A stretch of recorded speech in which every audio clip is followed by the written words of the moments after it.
Alam naman natin pag narinig ang salitang Japan, ang unang pumapasok sa isip natin, Teki Nation na parang galing sa future.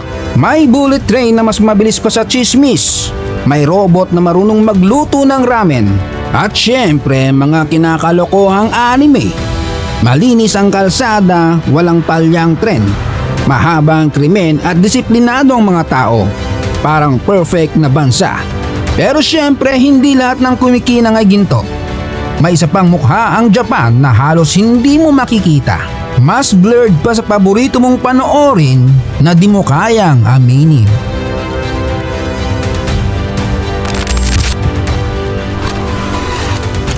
Tito John's TV. Sa Japan may tinatawag na Toyoko Kids. Hindi ito yung toyoin na kids na namamana kay mami. Ito yung madilim na side ng Japan na bihira mong makita. Sila ay mga kabataang naglalahad ng kwento ng kalungkutan sa mga kalye. Teenagers na walang direksyon, malayo sa pamilya at nabitag sa masamang ikot ng buhay sa syudad. Para sila mga Dora the Explorer na may pagka-droga the Explorer. Walang mapa, walang bahay at walang backpack. Kung sa Amerika, partikular sa Philadelphia, kitang-kita mo na ang bangungot ng droga at kahirapan. Sa Toyooka, Japan, ibang eksena ang bida. Dito hindi mga homeless na may bigote at lata ng beer na nakahandusay na tulo-laway. Ang meron mga kabataan mismo, fresh na fresh, bagong henerasyon, na dapat nasa school sana pero ayun, nasa karton, nakatambay sa gilid ng kalsada. Pero parehas ang tema. Gutom, lamig, lungkot at tingin ng lipunan na parang sila'y pabigat o dumi. Sa isang syudad na gustong magmukhang perpekto. Para sa mga disiplinado at order-loving na Japanese society, sila ay parang muta sa mata.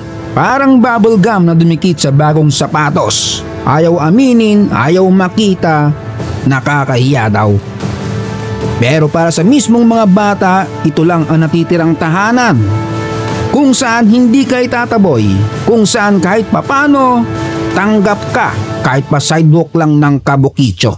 Ang lugar na never natutulog, ang Red Light District. Sa umaga nakikita mong nagre-recharge lang sila ng cellphone sa convenience store. Kunyari chill lang, nakikisama sa mga dumadaan. Pero pag sumapit ang gabi at sinindihan na ang neon lights na parang perya ng future, doon nagsisimula ang tunay nilang buhay. Parang pelikula mga bossing, sa likod ng kislap at angas ng Tokyo, may eksenang hindi pinapakita sa brochure. Mga batang natutulog sa karton, giniginaw at naghahanap ng init hindi sa pamilya, kundi sa ilaw ng mga signage ng Kabukicho. Araw-araw paikot-ikot lang sila sa Kabukicho. Wala silang sariling bahay, walang sariling kwarto. Kung saan abutin ng antok, doon natitihaya, doon na matutulog. Yung iba diretso sa karton at makakapal na jacket. Sama-sama para hindi sila pihin ng tambay o sindikato. Yung iba naman nakikisiksik sa mga cafe o internet cafe na 24 oras. Mantakin mo, kubol na parang kulungan ng pusa, pero ang singil ay 500 kada gabi. Paano kung wala silang pera? Di balik Carton Express ulit. Pagdating sa pagkain, dito lumalabas ang diskarte nila. Minsan sinuswerte kasi may fast food crew na naaawa. Binibigyan sila ng tira-tira. Minsan may mga volunteers na nagbibigay ng libreng onigiri. Parang feeding program pero underground version. Pero kadalasan diskarte mood talaga. Naghihintay sila ng discounted bento or Japanese box lunch bago magsara ang tindahan. Minsan nag-aambagan para makabili ng pinakamurang kanin at ulam tapos boodle fight na.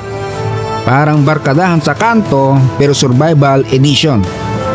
At dahil pare-pareho silang pinabayaan ng lipunan at pamilya, dito nila natagpuan ang pagkakaisa at feeling kapamilya na hindi nila nakuha sa sariling bahay. Sa madaling sabi, street family ang kapalit ng tunay na pamilya. Pero eto na ang mas madilim na parte. Hindi lahat ng araw pwede kang mabuhay sa tira-tira at diskarte. May mga illegal shortcut na naghihintay.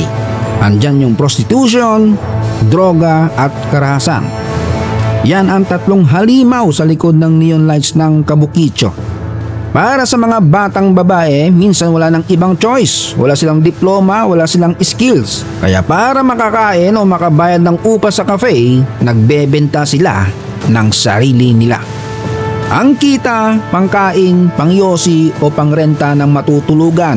At etong masakit mga bossing, marami sa kanila naka-school uniform pa. Habang nakatayo sa gilid ng Okobopak, kilala bilang lugar ng mga Tashinbo Joshi o standing girls. Dito sila nakapila parang vending machine ng laman.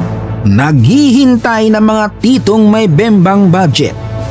Ang rates 5,000 yen hanggang 20,000 yen o mga 2,000 pesos hanggang 10,000 pesos para sa isang oras sa Love Hotel sa paligid-ligid. At hindi lang basta sideline, pagpatak ng hating gabi, may iba pa na nagsiship ng trabaho bilang mga bar waitress, naka-costume pa ng nurse o lolita para mag-entertain ng mga parokyano. Parang cosplay pero ang presyo may kasamang kabigat-bigat na realidad.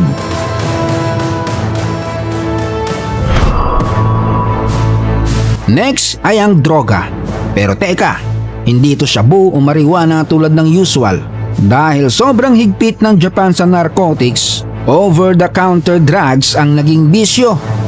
Ito yung mga simpleng cough syrup at flu meds. Lalaklakin nila ng maramihan hanggang magka-fly effect para bang DIY hallucination. At syempre, nawindang ang gobyerno ng matuklasan ang ganitong mga nangyayari. Pero imbes na pondohan at solusyonan ng mga ito, gumawa lang sila ng batas parang diskarte sa Pinas na panapal lang o pansamantagal. Nilimitahan ang pwedeng bilhin ng kada tao. Kaya yun, yung naisip nilang batas na panapal, sinupalpal at pinaglaruan ng mga bata. Ang diskarte nila, bibili sila sa iba't ibang pharmacy o kaya magpapaikot-ikot ng tropa. Pero saan nga ba nagsimula ang lahat ng to? Hindi ito basta lumitaw overnight. Balikan natin ang 2018, panahon na todo-todo ang Tokyo para maging astig at Instagram ready bagong Olympics 2020. Part ng project, linisin ang downtown at itago ang mga homeless. Yung mga damatans na nakatira sa paligid ng Toho Shinjuku Building, pinalis at tinaboy palabas ng bayan. Ang resulta, malinis na ang alley. Pero dahil wala nakatira, naging bakanteng playground ito ng kabataan. Mga tambay na naghahanap lang ng lugar na hindi sila palalayasin. At doon unti-unting lumabas ang pangalang Toyoko. Bandang taong 2019, narinig daw to galing sa mga night workers ng Kabukitso na nakapansin ang mga batang nakatambay sa Tohoyoko binansagang Toyoko Kids. Kumalat na parang urban legend. Pero tandaan mga bossing, hindi lang sila pasaway ng mga batang layas. Sila ay produkto ng bitak sa lipunan ng Japan. Isang bansang kilala bilang disiplinado, malinis at mayaman. Pero sa likod ng makinang na harapan ng Japan, may mga kabataang nadudurog sa tahimik na kahirapan. Ang poverty sa Japan hindi gaya sa Pilipinas na obvious. Barong-barong, squatter, kalye. Sa Japan, hidden poverty. Mga batang may magulang nga pero nakakulong sa mababang sahod o hindi stable ang kita. Parang invisible struggle. At ang mga batang ito nahulog sa bitak na hindi kayang tapalan ng teknolohiya. Habang iniidolo natin ang Japan sa iba't ibang bagay, ay may mga batang Toyoko na nilalamon ng lamig at kalungkutan.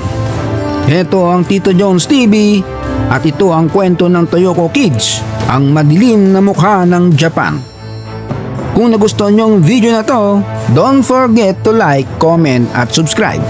Shout out sa mga Manaig family, Junior, Jean, James, JM, Isay at Iori from Balayan, Batangas.